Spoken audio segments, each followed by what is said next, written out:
सुबह बखैर। सुबह बखैर।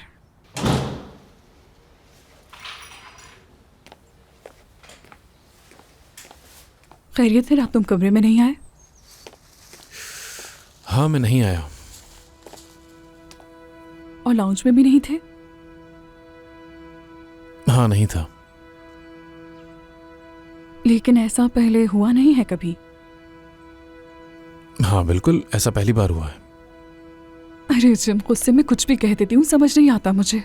कहाँ से शुरू हुई बात, कहाँ जाकर खत्म हुई, कुछ पता नहीं चला। तुम इस दुनिया के सबसे कामयाब, सबसे बेहतरीन बाप हो, मेरा यकीन करो। रात मैंने जो कहा वो... अरे देखो, तुमने ऐसा कुछ नहीं कहा, परेशान मत हो। और मैं यहाँ काउच पर नहीं बल्कि बाहर गार्डन में सो गया था। कब आंख लगी पता ही नहीं चला, और जब आंख खुली तो कमर अकड़ चुकी थी। खैर, मैं फ्रेश होने के बाद ये नाश्ते का सामान लेने चला गया था। इन सब चीजों के नाम यहाँ पे थोड़े से मुश्किल हैं, याद नहीं आ रहे, लेकिन मैं सब ढूंढ के ले आया। माफ कर दो ना मुझे, मैंने जो कुछ तुमसे कहा है मुझे बुरा महसूस हो रहा है। वो सब बातें भुलाकर माफ कर दो ना मुझे। देखो, तुम्हें माफी मांगने की कोई जरूरत नहीं है। यहाँ अचानक आना और काम के सिलसिले को लेके मैं भी थोड़ा परेशान हो गया था, और फजूल में तुम पे गुस्सा हो गया। मुझे भी माफ कर देना अगर मैंने दिल दुखाया हो तो।